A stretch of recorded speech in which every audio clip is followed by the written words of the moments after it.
Hello everyone, thanks for tuning into the 11th Winter 2022-2023 update from GavsWeatherVids. So here we go again, it's time to bring you another winter update. We are at the busiest end of our winter updates now, as I announced last week. We are at the busiest end, you know, at the final stretch really. We've got two more to do after this, updates 12 and 13. And then I've got the winter forecast itself to bring you. So big update. This is going to be an epic. I'm going to try and keep it to between 40 and 50 minutes. We'll see how I get on with that. We've got a lot of ENSO information to bring you in this one, as well as everything else. And we're going to start off, of course, with the swingometer. Updated by the King of Swing up to the end of the last update number 10. So I shall get on with your 11th Winter 2022-2023 update in a moment.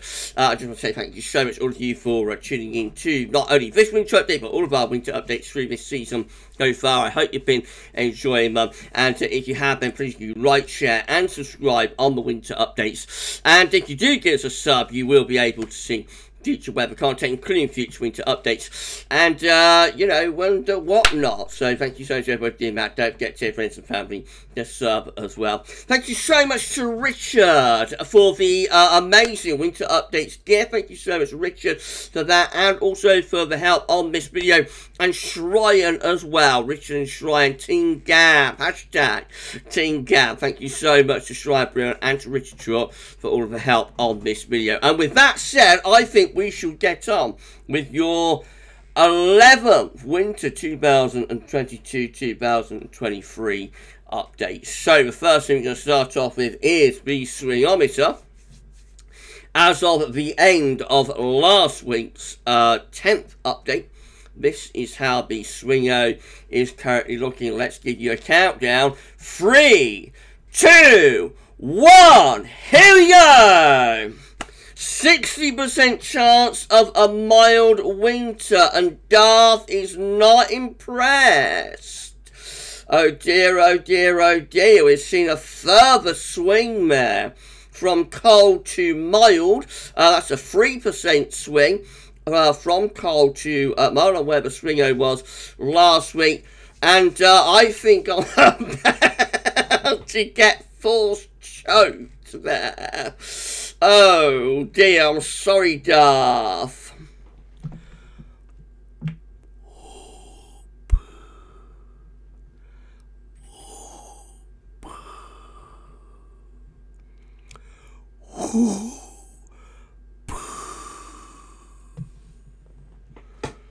Don't fail me again, Admiral.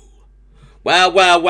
Thank you so much, Richard, for the swingometer. So at the moment, our winter updates are favouring a mild and average winter by 60% to 40%. We shall see what happens with the swingo as a result of this winter update at the beginning of next week's 12th update. So you'll find out at the beginning of next week's 12th winter update how the 11th update has affected things, if indeed it does. But for the moment, as of the end of the 10th update, we are favouring a mild and average winter by 60% to 40%. Thank you so much, Richard, our King of Swing, for the swingometer.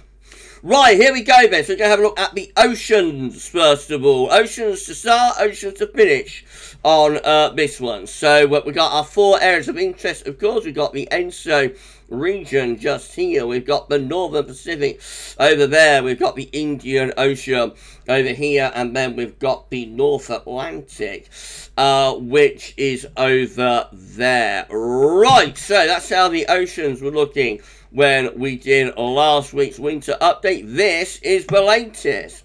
So in terms of the ENSO region, not much change, to be honest. The siege for La Nina continues. I'm not sure it's strengthened all that much. It's colder across this eastern portion of the ENSO region, but it is in the central and western portion of the ENSO region. So this is an eastern-based La Nina. More about that at the end of the video. But all regions within the ENSO region are depicting a La Nina. So this will be our third La Nina winter. Clearly we have got La Nina in the equatorial Pacific Ocean, and that will continue obviously now through into the winter.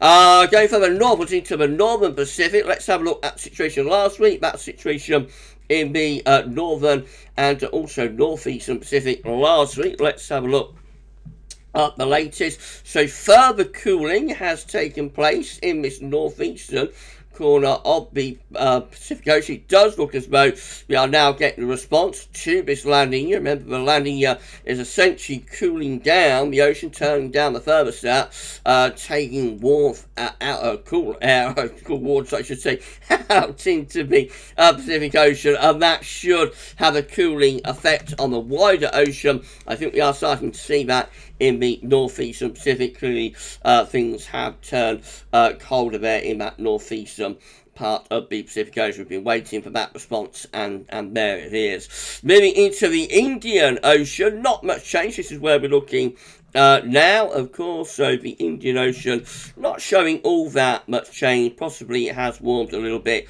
though through here. We are moving from a negative IOD into a neutral IOD phase now, I think. And then over in the North Atlantic, that is how the North Atlantic was looking when we did last week's 10th winter update.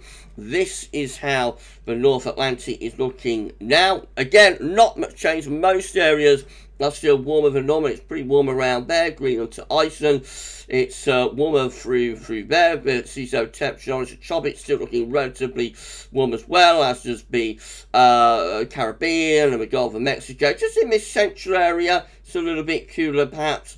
But to be honest, most parts of the Atlantic still looking significantly warmer than normal. This is the 7-day change. So this is how the ocean changed in the past 7 days. Clearly, quite a bit of warming has taken place over there in the eastern portion of the, or I should say western portion of the Indian Ocean.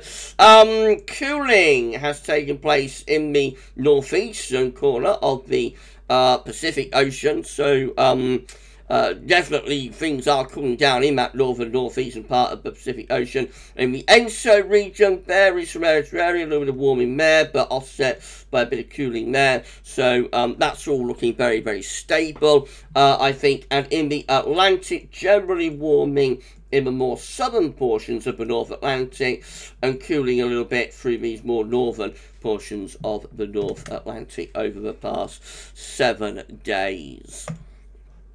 CMSB2 continues to forecast La Nina to continue through to the end of the year and through the winter. So temperature is on the side, dates are on the bottom in monthly periods. So at the moment we're around there. We're borderline sort of weak to moderate with this La Nina event again. That's January 2023, where we are still within La Nina threshold, still under the all-important ½ a degree or more below average. And then around February, March, we see the La Nina fading back to ENSO neutral. So this will be a weak to borderline moderate La Nina winter. Southern Oscillation Index looks like this. The SY, just an index that's reflecting the atmospheric state of the Southern Ocean. Doesn't drive anything in its own terms. It tells what the atmosphere is doing. When you have a positive SY, the atmospheric state will be reflective of La Nina. When you have a negative SY, atmospheric state will be reflective of El Nino. So if you come down here, measuring air pressures between Tahiti and Darwin, of course, that's these two columns here, and we get our overall SY number in that column. We did actually a few days ago have some quite negative numbers appearing. So temporarily, the atmospheric setup swang into more of an El Nino type state. For example, 5th of November at -8 and the 7th of November at -31, the 8th of November -14, and let's not forget 6th of November at -17. All rather reflective of an El Nino type state, but clearly that's a deviation from the overall, you know, scenario, because now we've quickly gone back into positivity of the SY again. 10th of November at plus 17, 11th of November at plus 22, and the latest daily return, 12th of November at plus 4. So, you know, you're always going to get deviations temporarily to an overall trend, but the atmospheric setup is very entrenched towards, towards La Nina. At the moment, it's coupled with the ocean. I would expect that to continue at least until like the end of the year, possibly into the early part of 2023. The overall SOI 30-day average has come down a little bit, so it's very positive a week or two ago up here. Now we're down here with the 30-day SOI average. We're still really quite positive. We're at plus 10 to 12, but not like plus 22 to plus 23 as we was there. Nevertheless, I think that's just temporary. I think the SOI 30-day average will probably go even more positive again in the next week or two, and that will continue then through until towards the end of the end of the year and into the beginning of 2023. Right, moving on to activity next. This is looking. I'm going to have much more on ENSO and La Nina at the end, in the final section at the end of this update, and we'll have some analogues as well for this La Nina. So more about that at the end, beginning and ending with the oceans. So activity next is Salvatore. This is looking on our side of this from Sohan.net. We've got some big sunspots at the moment. Some big sunspot regions. That has actually taken solar activity up to moderate values. The solar activity is expected to stay at moderate values for the next 3 days, I think. This is the GavsWeatherVids solar activity tracker, updated by Shryan. Thank you so much, Shryan, for updating this. So the orange line and orange spots depicting each individual day's worth of sunspot activity. See, at the moment we're clustering around here. So back at the end of September into October, we spiked up with our sunspot numbers up to there. But we did then come down quite significantly into the middle part of October, and since then, from October into November, we've been clustering around here.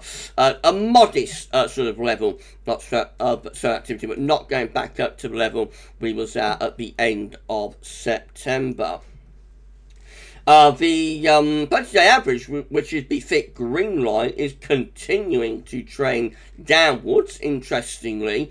And we've actually seen a little bit of a tick down in the 7-day average as well over the past couple of days. However, as solar activity has now spiked up to moderate values, I would expect that we will see the average lines beginning to move back northwards again, begin to move back up when we do next week's update. But we, of course, will wait and see about that. Obviously, we are moving from solar minimum into solar maximum. We're a couple of years away from solar maximum. It's not a linear process. You'll get spikes up and then drops down and then further spikes up and so on until you reach your overall maximum. Thank you so much, Shryan, for updating me solar activity tracker. Now, who am I today? Wow, wow, wow, wow, wow! Richard's turned me into the king. I don't know.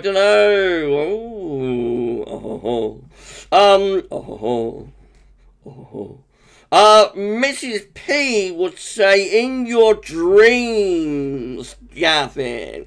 I can hear her saying it now. In your dreams. Thank you so much, Rich, for turning me into Elvis, the king. Look at that. Let's try and stop it when I'm in black leather. Mrs. P loved Elvis in black leather. She'd take a dim view to me, darling, the black leather, and tell you that. Right, well, here we go then. This is how to spot this days. Now the current spot this stretch. Wow, wow, wow, wow, wow. So, for 2022 so far, we have had 1 day without sunspots, which was less than 1% of the year.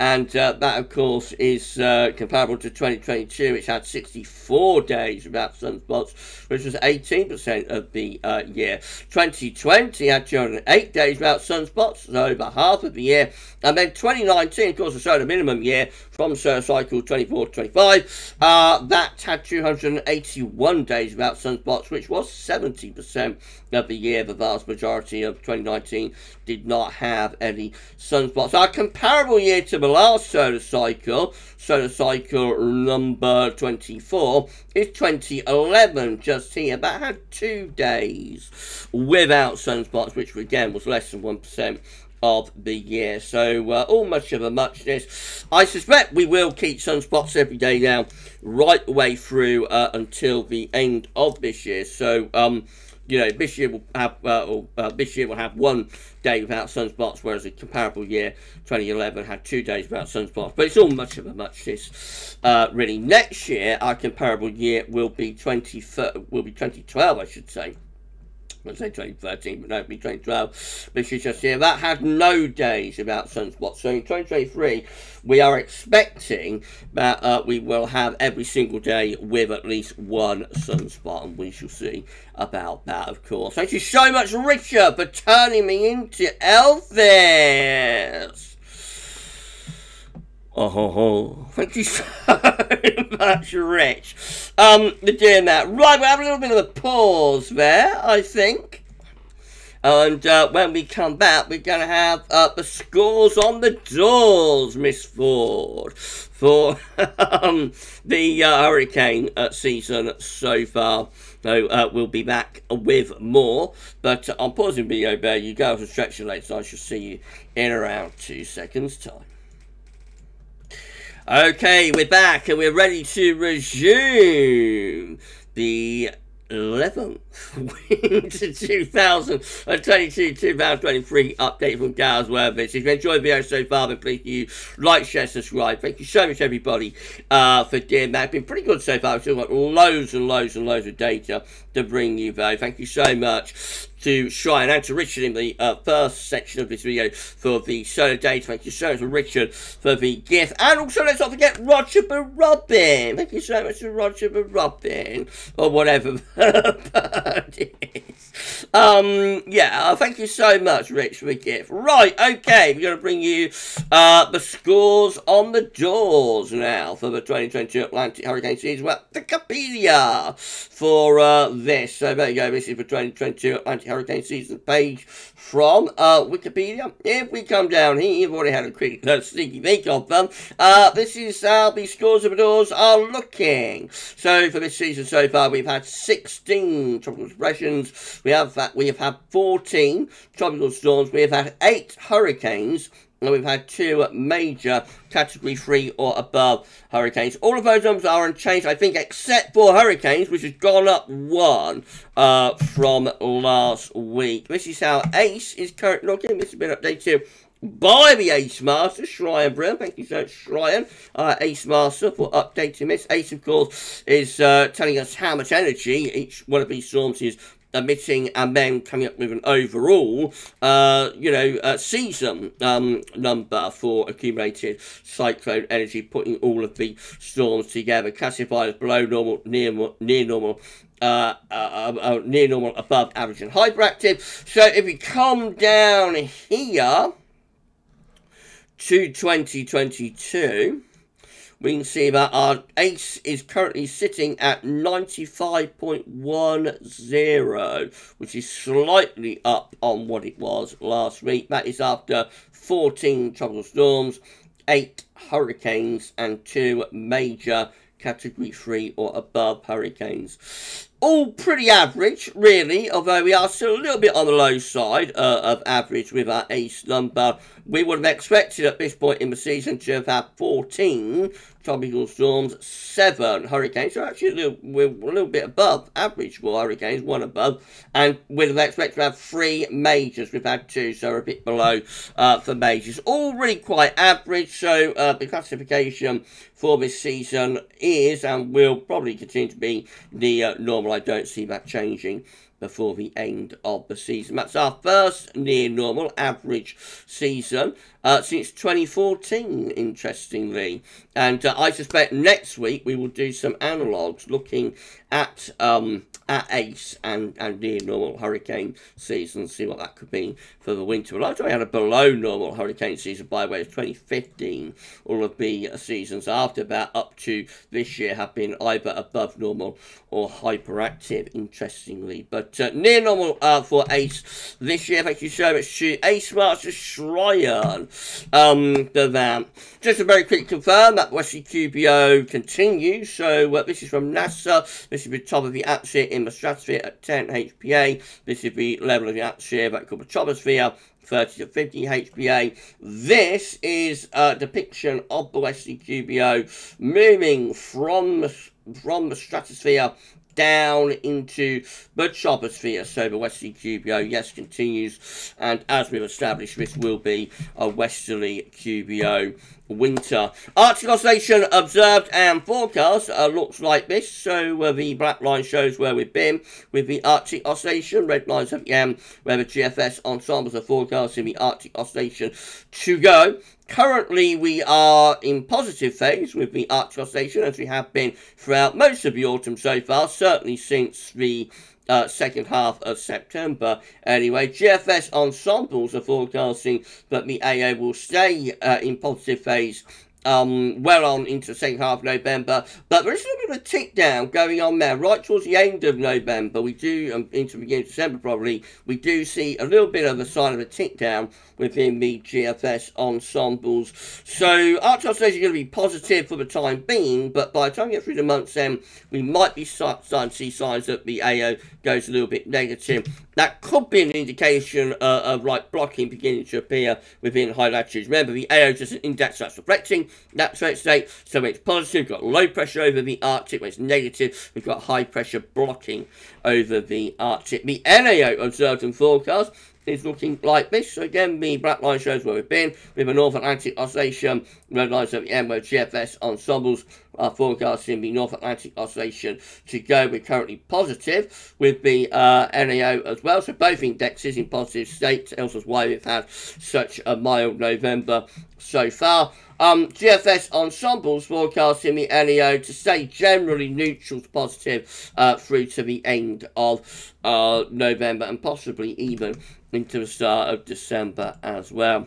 Looking at the stratosphere, this is how the temperature is currently looking at 10 HPA over the Arctic and over the North Pole from the JMA. So a little bit cold and average now with the temperature at 10 HPA. The grey line is average, trend line, black line is where we currently are with the temperature at 10 HPA. So that is a little bit colder than average right now, somewhere around minus 75 perhaps. If you go a little bit lower down from 10 HPA to 30 HPA, closer to the troposphere, there we've actually seen a slight tick up with the temperature at 30 HPA, but it's still a little bit colder than average, somewhere around minus 72, I think, there. GFS is forecasting the temperature at 10 HPA to do this over the next fortnight. So the blue coast will see some of the cold temperatures that we've got in the stratosphere at 10 HPA back from the polar vortex as its roots. Essentially, those cold temperatures what are powering the zona wind, and the zona wind then powers the polar vortex. So around mid-minus 70s, we've established that that's a little bit colder than average for this time of the year at 10 HPA. What happens over the next few days? Let's have a look. So it actually goes a little bit colder in the next 5 days. So we go down to minus 80, around minus 80. So on this, we would expect that the temperature, go to 10 HPA, on this we would expect that the temperature, the black line will drop a little bit more down to that kind of level, which will be quite significantly below average then in around 5-7 days time. We go on beyond that, we keep those cold and average temperatures around minus 75, minus 80 going over the Arctic and the North Pole in the stratosphere. That carries on into the extended range as well before the temperature maybe starts lifting back up a little bit. They're hovering close to like mid-minus 70s, around minus 80 through to the end of November. Those cold temperatures set to continue. terms of the zonal wind forecast from ECMWF for the next 6 weeks, this is how it's looking. Remember, zonal wind is what's powering the polar vortex, essentially, at its roots in the stratosphere at 10 HPA and on the surface. So the cold temperatures power the zonal wind powers the polar vortex. So you think that, like, the cold temperatures, it would be petrol, and then the zonal wind would be like the engine, and then the engine, and then like the car is PV overall. I hope that makes sense. I should have gone off on that tangent, really. Right, so anyway, this zonal winds are being forecast over the next 6 weeks from the 10th of November here in towards last stages of September over there. Very close to average, really. So it's this blue line that's important, really. That is like the ensemble mean. The red line is like the trend line, that's average. So we are going to be a little bit stronger on average with the zonal wind at the end of November inside of December. And then we come back close to average. So average, ever so slightly stronger than average with the zonal wind, 10 HPA. Nothing overly dramatic there, but no sign of any particular weakening either, it must be said. No sign of any particular weakening of the zonal wind either up towards the Christmas period. So average to a little bit stronger than average with the forecast there. This is the temperature anomaly forecast, 10 HPA from the ECMWF over the next 6 weeks. This is week 1, 14th to 21st of November. These blue curves slightly colder than average temperatures at 10 HPA over the North Pole. This, of course, is the North Pole, just here. That's week 2, 21st to 28th of November. There's a bit of warming going on in mid-latitudes in the stratosphere. But not the start of a warming event that's going to impact the Arctic, because in week 3 that just fades out and we keep those blue curves slightly cold and average temperature going at 10 HPA. Then into December, this is week 4. Again, very little change there. Week 5, very little change there. There is quite a significant warming taking place over Siberia, if the forecast is correct there, in week 5. That's the 19th of December. Does that evolve into a stratospheric warming? Not particularly. So nothing that impacts the Arctic anyway. And we just keep those blue colours, slightly cold average temperature anomalies going at 10 HPA through into week 6, which is the 19th through to the 26th of December. So from a stratospheric perspective, you know, the zonal winds are increasing, the polar vortex is increasing in strength as the temperature gets colder than average, and we should wait and see how far that's got to run. Right, Eurasian snow cover next. So this is how things look in terms of Eurasian snow cover when we did last week's winter update. So the snow line was there across Russia and there across Scandinavia. That's how things were looking last week. This is the latest. So not much change in terms of the Eurasian or Russian snow cover as it is now. Pretty stable there. We have seen an increase in snow cover though over Scandinavia. So we have gained snow cover over Scandinavia. Now I'm going to have to shut down these tabs to make this a little bit easier to do the comparison. There we go. So, yeah, that's where the snow line was last week. This is where the snow line is this week. Maybe might have retreated ever slightly across northern parts of Russia from last week, but it has gained a bit over Scandinavia, especially Sweden, but also Norway as well. Finland has also seen some gains for snow cover, which I know is not part of Scandinavia. Somebody talked to us about that in the comments, telling that Finland isn't part of Scandinavia, which of course I know. Right, okay, let's start doing the comparison then. So, this is Friday, 11th of November 2022. This is how we compare to this point last year. So, very much on a par, actually, with this point last year in terms of both Russian and also Scandinavian snow cover. That's 2020. I think we're ahead of 2020 at this point for both Russian and Scandinavian snow cover. That's 2019, so we're behind 2019 for Scandinavian snow cover, but probably a bit ahead for Russian snow cover. That is 2018. What do you think about that? Well, I think we're ahead of 2018 for both Russian and also Scandinavian snow cover. That is 2017. So I think we are ahead of 2017 for Russian snow cover, and for Scandinavian snow cover, we're probably a little bit behind Scandinavian snow cover. That's 2016. We are well behind 2016 for both Russian and Scandinavian and even European snow cover. That is 2015. We are ahead of 2015 for Russian and Scandinavian snow cover. I think that's 2014. We are very much on a par with 2014 for Russian snow cover, and probably a bit ahead for Scandinavian snow cover. That's 2013.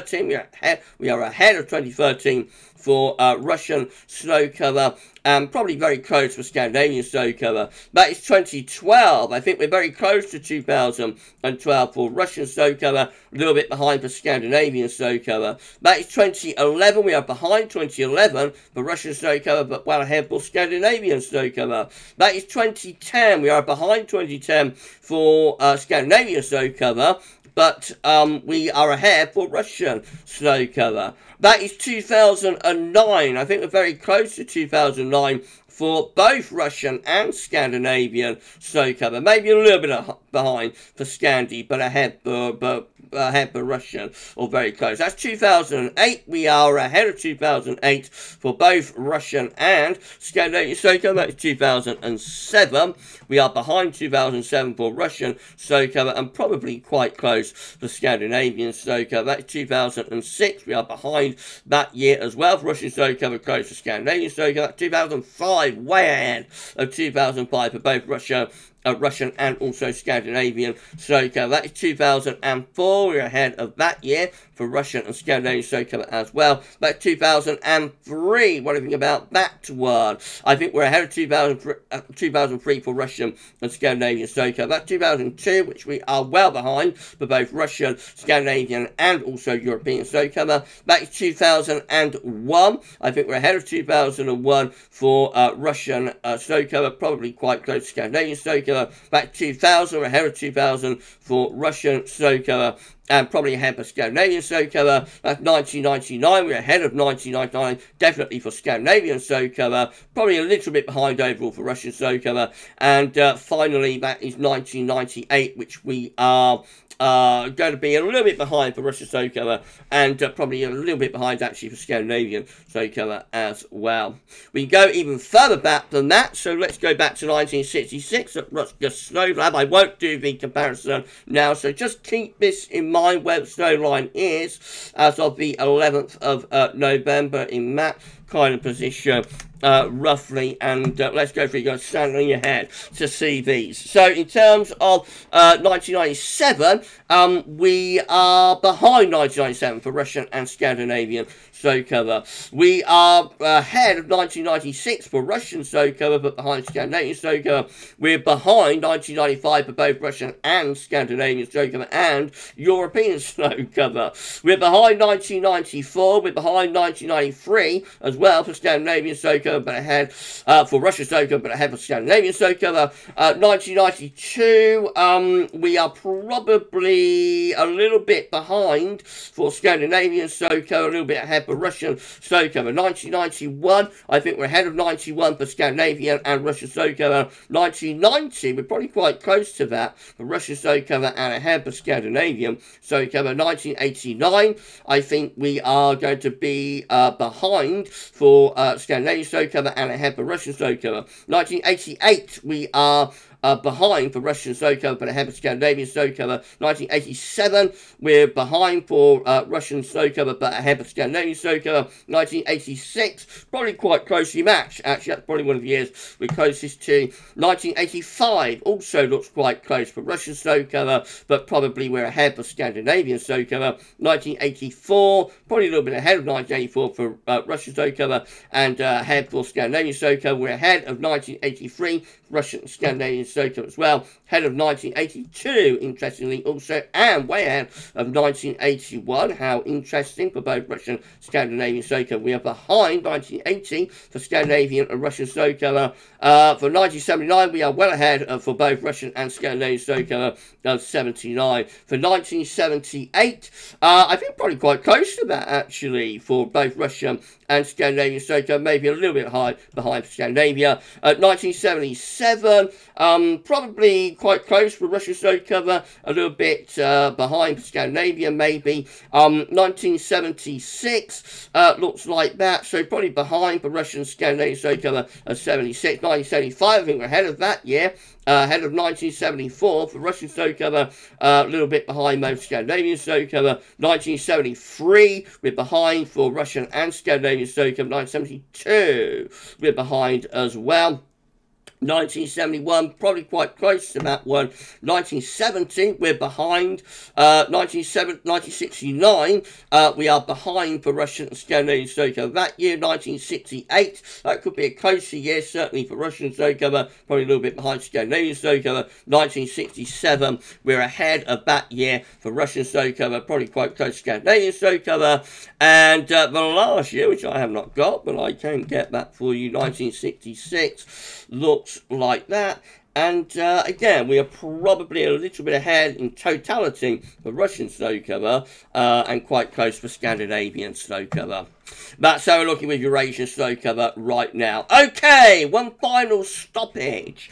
And when we return, we've got lots to show you in terms of ENSO. So you stretch your legs, digest what you just seen. It's been a lot. That's a long section. So there's a lot to digest. So you guys stretch your legs. I shall see you back in 1 second's time. And we will conclude this 11th winter update with more on La Nina. I'll see you in a mo. Okay, we're back and we're ready to resume and conclude the epic 11th winter 2022-2023 update from GavsWeatherVids. If you've enjoyed the video up to this point, I think it's been epic. If you've enjoyed it so far, please like, share, subscribe. Thank you so much for both doing that. We've got to show you now some information in terms of ENSO and La Nina. So let's do it. Thank you so much to Richard for the incredible winter updates gift. Okay, right, we're going to go over to this page, which I haven't shown you for a long time. This is the cold and warm episodes by season page from CPC, MCP, and NOAA. This is showing all El Nino and La Nina events back to 1950. Blue is La Nina cold events, red El Nino warm events. If you come down to 2022, you can see that La Nina has been going on all year, actually. So we see the numbers in the boxes here all sort of negative and in the blue. So that is the current La Nina event that's going on. And this started actually in 2020-2021. So just here is when this La Nina began in the second half of 2020. So our first La Nina winter was 2020-2021. But of course we had a second La Nina winter after a little bit of a pause in the middle of 2021. We have the second La Nina winter of 2021-2022. As you see there with those blue numbers. This La Nina has carried on through the year and will continue into 2022 and 2023. So this will be our third La Nina winter on succession, a triple dip, if you like, La Nina, which is quite unusual, but has happened before. If we go up here, we can see that we had a triple dip La Nina from 1973-74. Through to 1975, 1976. So 73, 74, 74, 75, and 75, 76 was like 3 La Nina years in succession. The final one, of course, was 75 to 76. And then we also had a triple dip La Nina in the late 90s into 2000. So the first year of that was for 1998, 1999. That that period just there. Then we get our second La Nina year, which was 1999-2000, back-to-back La Nina, and then we have a triple dip La Nina year for 2000-2001. The third and final year was winter was 2001. So not that common, but has happened in the past. So the first set of analogues we're going to show you is those two winters. That are the third winters in the succession of the triple dip La Nina. 75-76 is the first one, which of course is a very mild and dry winter with above average heights west. Let's just try and forget the years together for us, by the way, which is a very mild and dry winter with low pressure up to the northern high pressure regime from the Azores. And then the second one is 2000-2001, and this is a much more unsettled winter. It's a much wetter winter, also a colder winter. It does have some blocking. It's quite a cold winter for Scotland and a few cold snaps getting down into England and Wales as well. For late 1990s, early 2000 winter, it is actually one of the colder winters. Nothing special, but it's one of the colder winters. All Decembers combined for those two triple dip La Nina winters look like that. So it's an anticyclone, a relatively mild signal really for those Decembers. We do have some low pressure down to the southwest. All Januaries combined look like this, with the above average heights out to west, low pressure to the east. So cold snap potential with those two Januaries. They are rather different to one another though, it has to be said. And all Februaries combined look like that, just rather anticyclonic and mild. Again, I'm not sure how seriously we can take this though, because they are very contrasting, conflicting winters.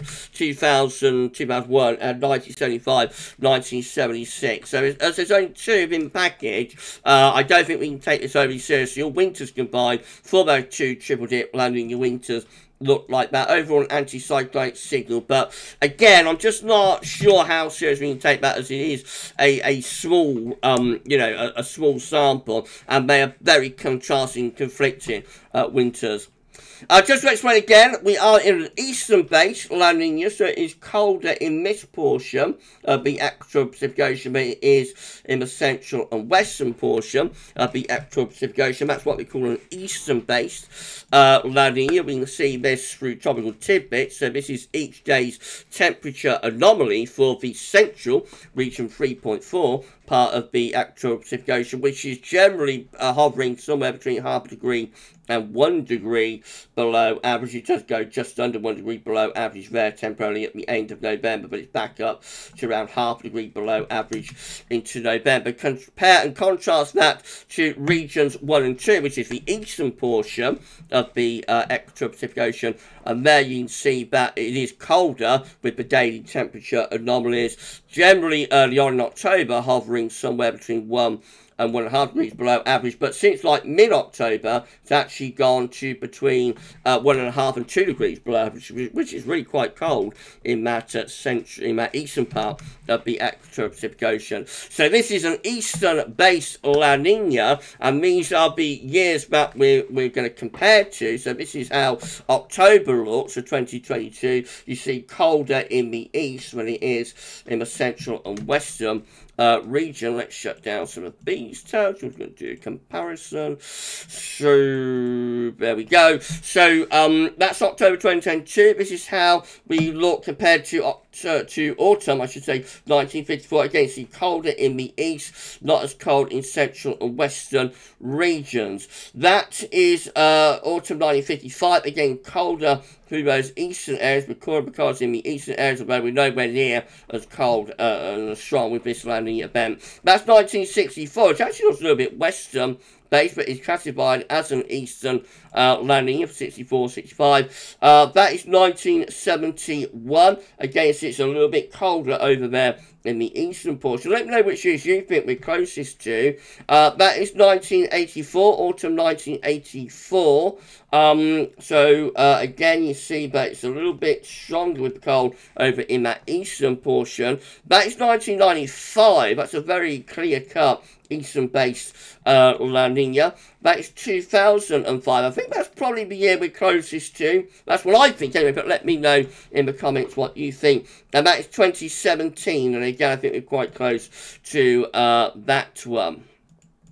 So this is how things are looking in terms of the analogues for those winters. Finally, eastern-based La Nina winters. This is 1954, 1955, which is a colder than average winter, has blocking around Greenland with below average heights to our south and east, and down come those cold northerly and northeasterly winds. So it takes a while to get going. December 54 relatively mild, but then it gets cold for January and February of 1955. That is 1955, 1956. That gets severely cold in February. It has higher pressure in the North Atlantic. Again, winds in from the east. That really kicks off at the end of January into February, a severe cold February. We've got 1971, 1972 showing up here with above average heights to our north. The winds are in from an easterly direction. However, that's a relatively mild winter. For that, we've got 84, 85 with high pressure blocking.